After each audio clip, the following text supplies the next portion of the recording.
nigi-nigi kami ng matandre papujin na loko benena, maka lihat hidupnya akan berkah dan rezekinya akan dimudahkan oleh Allah. Tapi sebaliknya, siapa yang membuat istrinya selalu tersiksa, maka lihat pekerjaannya pun tidak akan menentu. Apapun yang dia lakukan itu pasti hambatannya besar. Maka karena istri doanya 3 kali lebih cepat dibanding doa suami. Ngaku bodoh tapi baca ayatnya canggih. Emang begitu orang alim ya. Barakallahu fikum. Afala yatadabbaruna al-Quran. Itu yang menarik. Assalamualaikum warahmatullahi wabarakatuh. Warahmatullahi wabarakatuh. Alhamdulillah, alhamdulillahi rabbil alamin, wassalatu wassalamu ala asyrafil anbiya'i wal mursalin, sayyidina wa maulana wa habibina wa syafi'ina wa ala alihi wa ashabihi wa sahabatihi ajma'in. Berkata Allah Ta'ala fi kitabihil karim wa huwa asdaqul qailin. A'udzu billahi minasyaitonir rajim. Bismillahirrahmanirrahim. Wa min ayatihi an khalaqa lakum min anfusikum azwajan litaskunu ilaiha wa ja'ala bainakum mawaddatan wa rahmah. Inna lidzalika laayatin liqaumin yatafakkarun. Wa qala Nabi sallallahu alaihi wasallam fi hadis an-nikahu li sunnati faman raghiba an sunnati falaysa minni. Sadaqallahul azim wa sadaqa rasulil karim wa nahnu ala dzalika minas shahidin wa syakirin wa la haula wa la quwwata illa billahi wa huwal aliyyul azim. Hadirin wal hadirat ikhwanu billah, sidang jamaah walimah sebenarnya karena sudah akad nikah berlangsung, ini sudah 7 hari yang lalu Bu. Alhamdulillah, jadi bukan lagi nasihat pernikahan tapi nasihat pengantin baru. Jadi mudah-mudahan pada malam hari ini mobil khusus anak kita yang sementara duduk di pelaminan, saya minta kepada seluruh jamaah yang hadir di tempat ini, dilodong ni anak tak kita doakan, karena salah satu di antara kita pasti ada yang doanya mustajabah. Itulah sehingga dalam undangan pernikahan itu selalu ditulis tulisan besar, mohon doa restu. Artinya kita meminta doanya dan restunya, karena yang paling pokok adalah mendoakan. Makanya saya mengajak sebelum meninggalkan tempat ini nanti, dilodongi anak tak, mudah-mudahan rumah tangga yang akan dijalani diberikan kemudahan, rumah tangganya bisa menjadi rumah tangga yang sakinah, mawaddah dan warahmah. Amin amin ya rabbal alamin. Saya pakai bahasa Indonesia atau bahasa Bugis? Nabi Cerogi kak? Campur. Ya, Nabi Cerogi kak bahasa Indonesia? Campur. Yang tidak bisa bahasa Bugis angkat tangan. Banyak. Oh iya. Saya tidak enak sebenarnya ceramah karena membelakangi. Saya harus cari posisi dulu.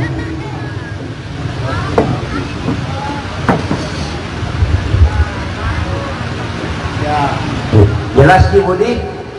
Oh iya. Saya tidak mau diatur sama kameramen. Nanti dia sendiri yang ngatur. Karena saya tidak enak ceramah Bu kalau membelakangi, jadi saya mohon maaf. Pertama, karena ini sudah berlangsung akad nikah, saya hanya ingin memberi beberapa nasihat dalam mengarungi bahtera rumah tangga, bukan hanya kepada pengantin baru, tapi operator kasih hilang egonya ya. Jadi kasih echo yang efek, kasih hilang efeknya. Satu, jangan kasih efek. Satu, ya, iya.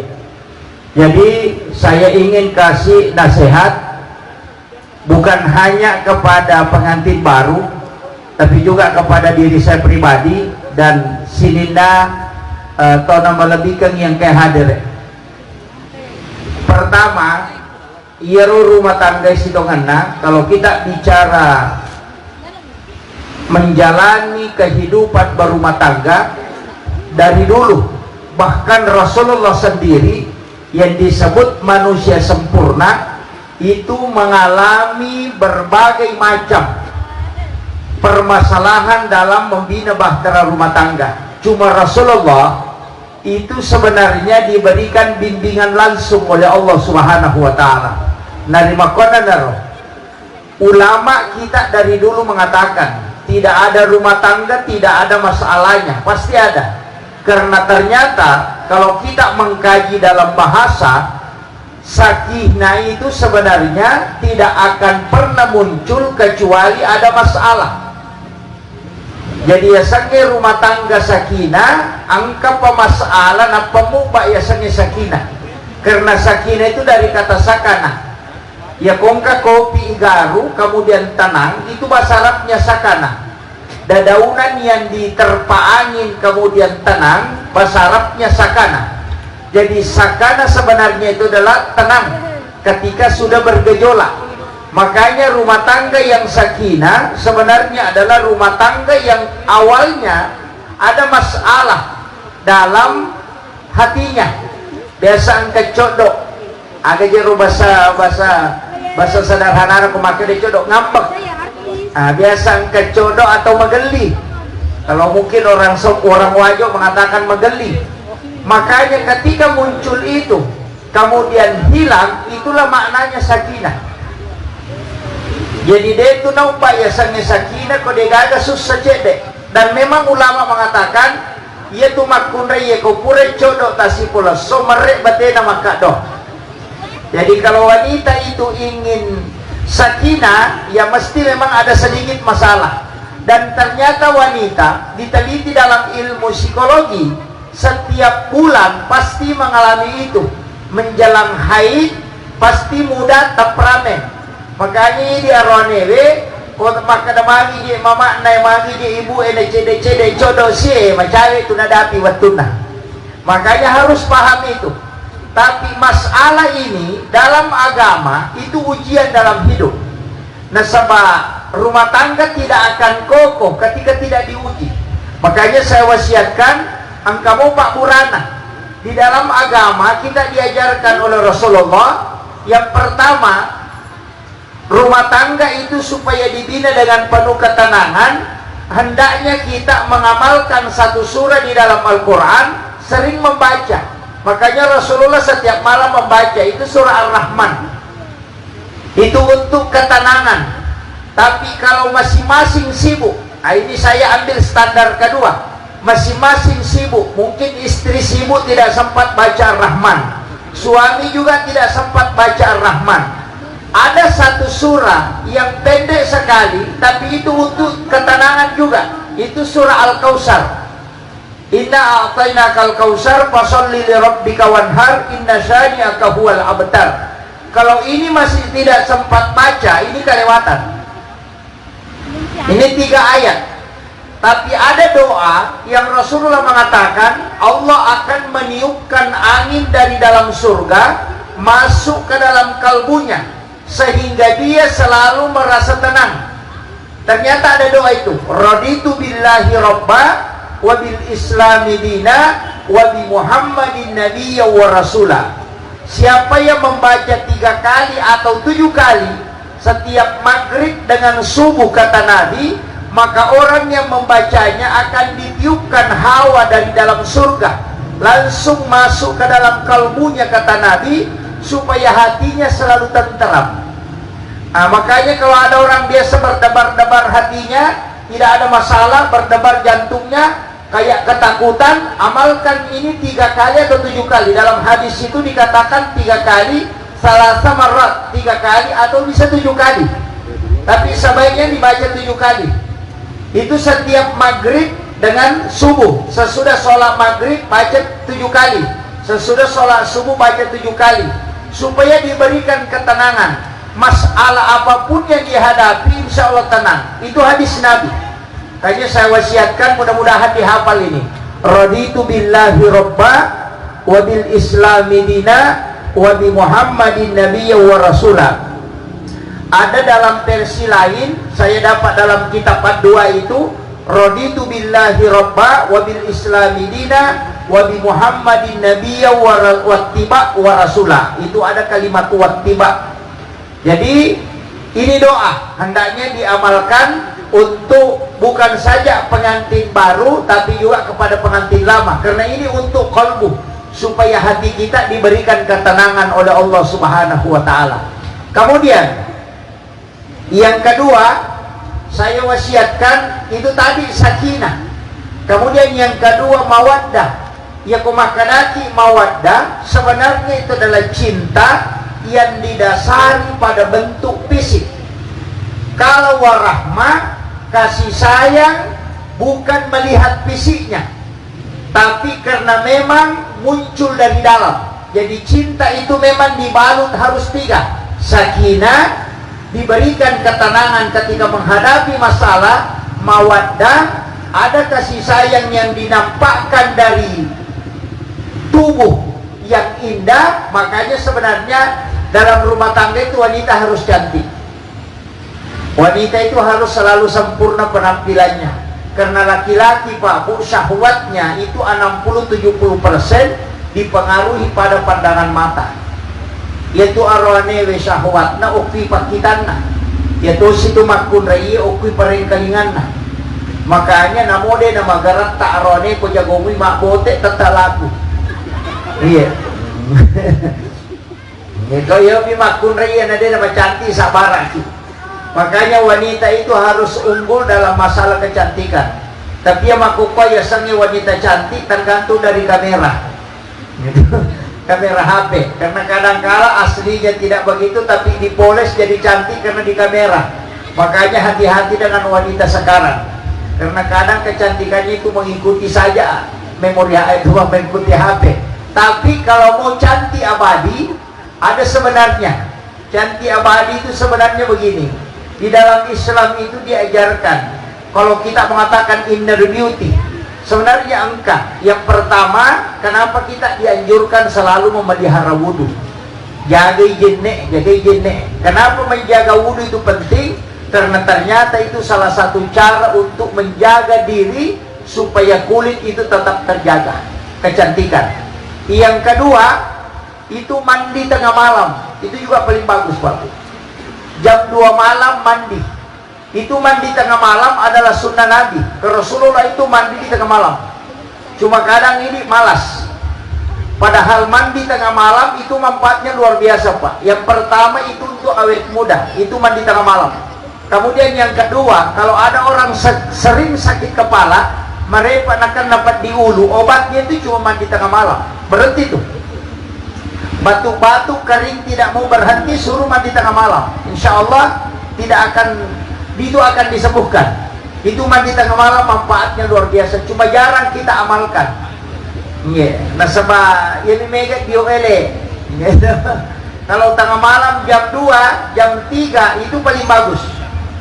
Dan itu juga sebenarnya untuk kesegaran otak. Makanya kau kata tolinakan dapat diulu, sering kena sakit kepala yang berat itu, maka suruh mandi tengah malam, sirap kepalanya sampai terasa dingin sampai ke ujung kaki, baru berhenti. Insya Allah sakit kepala itu akan hilang. Makanya Rasulullah sunnahkan sebenarnya itu mandi tengah malam. Cuma kita tidak terbiasa. Nah ini penting saya wasiatkan untuk kesehatan. Nah, makanya untuk menjaga fisik juga di situ. Kemudian wasiat saya kepada pengantin laki-laki, terkhusus juga kepada seluruh tamu undangan, maka dia tuh nareko berumah tangga itu dalam mengarungi bahtera rumah tangga. Masalah-masalah pasti muncul, tapi 3 bulan pertama insya Allah tidak ada masalah. pengantin baru itu agi-agi na baru pak, oto baru, motorok baru, pengantin baru, insya Allah jauh dari masalah. Nareko angka masalahnya masih gampang memaafkan. Dan lihat baru muncul sifat asli. Iya ko si ulam mobi kurana buat kita wede perubah aslina. Nanti 3 bulan setelah menikah baru muncul sifat asli. Angka kama nak daro ko makan jalan ada candri ko jemo teman-teman pak. Ko si candri mobi tahu. Tidak ada orang pacaran itu asli pak. Apa namo cap pudina deto nak dareke. Oh yang penting kekasihnya senang, tapi yang pura boti madari maraka pina pegawai banknya masulina. Iya, sifatnya begitu. Makanya cede-cede apa kubalikan ki sayang, wah bagaimana pulsanya sayang, wah agai si Chandri Mopi, si sana pura malakai pura mabene itu jarang. Makanya pengantin baru tidak masalah. Cuma saya ingin sampaikan bahwa untuk menghindari masalah dalam rumah tangga, angka carana agar narekomanana imakun reye tidak laki-laki harus diam. Kalau suami ngomel, istri harus diam, bersabar saja, diam, karena tidak akan berdebat. Beta pengewa komanana isi dina mama koci, jadi komanana ibene tanah paki mate tacica dia me pajak tuh, atau manana ilakai tanah paki mate tacica madari tulut tu penere. Di sini masalahnya pak. Makanya salah satu harus bersabar. Cuma memang tuh makun reye, irisan tuh, angka pandanaka tuh, angka tuh pasabaraka, angka tuh pacodokan, madu-madu batu. Angka tuh makun reye pandanaka, napura manana teri. Angka tuh dia nana teri bawang. Angka tuh manana tapi dia teri. Angka tuh pacodokan. Tapi usai dia tanrei makun reye pandanaka kami. Yang angka makun reye manipi timur ase na pandanaka tuh. Dito kagok kwe. Apa maringang inaka ya to si mompay timur ese na magala po jay bali bolana hingga suruh. Nah, ternyata mendoakan wanita itu ada Pak Bu. Di dalam beberapa kitab itu bisa ditemukan. Ketika istri yang sering ngomel, ketika dia tidur, kita meru'ya dengan membaca surah Inna ansalnahu. Bisikan ke telinga kanan ayat kursi, kemudian baca Inna ansalnahu, kemudian tiupkan ubun-ubunnya ketika dia tidur. Tidak masalah. Itu diajarkan di beberapa kitab. Itu para ulama dari dulu mengajarkan. Tapi tidak semua bisa dikasih begitu. Dene yang mana nawan dingin baca makor. Angkato makun remanana karena masalah. Makanya laki-laki sedapat mungkin menghargai istrinya. Saya kasih tahu Pak, itu konsensus ulama bahwa siapa yang paling tinggi kasih sayangnya kepada istrinya pasti hidupnya berkah. Itu aja, sederhana. Nigi-nigi kami namatandre papujin naloko benena, maka lihat hidupnya akan berkah dan rezekinya akan dimudahkan oleh Allah. Tapi sebaliknya, siapa yang membuat istrinya selalu tersiksa, maka lihat pekerjaannya pun tidak akan menentu. Apapun yang dia lakukan itu pasti hambatannya besar. Magai, karena istri doanya 3 kali lebih cepat dibanding doa suami. Makanya bapak bisa bertaruh dengan orang hebat. Kita bisa mengambil, tidak usah pakai menteri lah, karena menteri itu dibawa. Presiden kita ambil. Soeharto itu orang hebat Pak. Siapa yang tidak kenal dengan tangan besinya? Politik tidak ada yang bisa tunduk. Semua orang tunduk kepadanya. Tapi apa yang terjadi? Nanti dia bisa dijatuhkan ketika ibu Tini wafat. Habibie orang hebat. Siapa yang tidak mengakui Habibie seluruh dunia? Tapi ketika ibu Ainun wafat, itu habis dia. Yang masih hidup sekarang, Bapak Susilo Bambang Yudhoyono, Presiden 2 periode. Siapa yang tidak mengakui beliau? Seorang panglima TNI. Tapi ketika Ibu Ani wafat, sampai hari ini tidak bisa bangkit. Itu yang orang tidak bisa baca. Orang yang hebat itu lihat siapa yang ada di sampingnya, bukan di belakang. Istri itu tidak di belakang, tapi dia di samping. Makanya sekarang itu ada yang viral Pak, yang perempuan berlomba berdiri itu sampai lari masuk ke kamar bertengkar.